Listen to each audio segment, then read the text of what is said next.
ಎಲ್ಲರೂ ಕೂಡ ರಾಜ್ಯದ ಜನತೆಗೆ ಈ ಒಂದು ಪವಿತ್ರವಾದಂಥ ದಿನ ಎಲ್ಲರೂ ಕೂಡ ಶುಭವನ್ನು ಹಾರೈಸ್ತೀವಿ. ಸರ್, ಈಗ ರಾಮಲಿಂಗಾರೆಡ್ಡಿ ವಿಚಾರದ ಬಗ್ಗೆ ತಮ್ಮ ಗಮನ ಈಗ ರಾಹುಲ್ ಗಾಂಧಿ ಜೊತೆ ಅಥವಾ ಖರ್ಗೆ ಅವ್ರ ಚರ್ಚೆ ನಡೆಸ್ತಾ ಈ ಒಂದು ವಿಚಾರ ಮುನಿಯಪ್ಪನವರು ಅಸಮಾಧಾನ ವ್ಯಕ್ತಪಡಿಸಿದ್ದಾರೆ. ಎಲ್ಲ ಮುನಿಯಪ್ಪನವರು ಅಸಮಾಧಾನ ಹೇಳಿದ್ದಾಯಿತು, ಒಪ್ಪಿಸಿದ್ದಾಯಿತು. ರಾಹುಲ್ ಗಾಂಧಿಯವರು ಅವ್ರಿಗೆ ಹೇಳಿದ್ದಾಯಿತು, ನಾನು ಮಾತಾಡಿದ್ದಾಯಿತು. ಮುನಿಯಪ್ಪನವರು ಖುಷಿಯಾಗಿ ಸಂತೋಷದಿಂದ ನೀವೇನು ಕೊಟ್ಟು ನಾವು ಸ್ವೀಕಾರ ಮಾಡ್ತೀವಿ ಅಂತೇಳಿ ಹೇಳಿ ಅವರು ನಾನು ನನ್ನ ಪಕ್ಷಕ್ಕೆ ದುಡಿತೀನಿ ಅಂತ ಹೇಳುವಾಗಾಯಿತು. ರಾಮಲಿಂಗಾರೆಡ್ಡಿಯವರು ಅಲ್ಲಿ ಎಲ್ಲ ಹೋಗಿದ್ದಾರೆ, ಪಕ್ಕದಲ್ಲಿ ತಳಿ ಹೋಗಿದ್ದಾರೆ, ಬರ್ತಾ ಇದ್ದಾರೆ. ನಾನು ಅವ್ರನ್ನ ಹೋಗಿ ಭೇಟಿ ಮಾಡ್ತೀನಿ. Is A very senior leader. ಅವೆಲ್ಲ ಹಂಗೆಲ್ಲ ನಾನು ಅವ್ರಿಗೆ ಆದಮೇಲೆ ನಾನು ಮುಂದಕ್ಕೆ ಬಂದಾಗ ನಿನಗೆ ಈ ಖಾತೆ ಕೊಡ್ತೀನಿ ಅಂತ ಹೇಳಿದ್ದು ನಿಜ.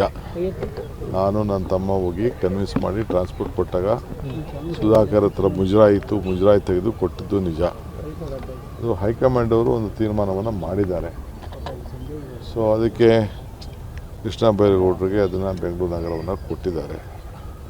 ನಾನು ಕೇಳಿದೆ ಅವ್ರಿಗೆ, ಈಗ ಪಕ್ಷದಲ್ಲಿ ಒಂದು ತೀರ್ಮಾನ ಮಾಡಿರುವಾಗ ಅವರು ಹೈಕಮಾಂಡ್ ಅವರು, ನಾನು ಅದಕ್ಕೆ ಪ್ರಯತ್ನ ಮಾಡಿದೆ. ನೋಡೋಣ, ಇಲ್ಲಿ ಅದಾಗಿದೆ. ಈಗ ಅವ್ರ ಹತ್ರ ಮಾತಾಡಿದ್ದು ದೊಡ್ಡ ಖಾತೆ. ಅವ್ರು ಏನಪ್ಪ ಅಂದರೆ, ನಾನು ನಗರದಲ್ಲಿರೋನು, ನನ್ನ ಬದುಕು ರಾಜಕೀಯ ಎಲ್ಲ ಕೂಡ ಒಬ್ಬ ಕಾರ್ಪೊರೇಟ್ರಾಗಿ ಬೆಳೆದಿದ್ದವನು. ಅವ್ರು ಕೇಳೋದ್ರಲ್ಲಿ ತಪ್ಪೇನಿಲ್ಲ, ಕೊಟ್ಟದ್ದು ಮಾತತ್ತು ನಿಜ. ಈಗ ಅವ್ರಿಗೆ ಏನಾರು ಮಾಡಿ ಸಮಜಾಯಿಷಿ ಹೇಳಬೇಕು, ಮಾತಾಡ್ತಾರೆ. ಏನೇ ಮಾಡಿದ್ರು ನಮ್ಮ ಪಕ್ಷದ ವರಿಷ್ಠರು ಬಿಟ್ಟು ನಾನು ಮಾತಾಡೋಕ್ಕಾಗಲ್ಲ. ರಾಹುಲ್ ಗಾಂಧಿ ಏನು ಸಂದೇಶ ಕೊಟ್ಟರು ಸರ್?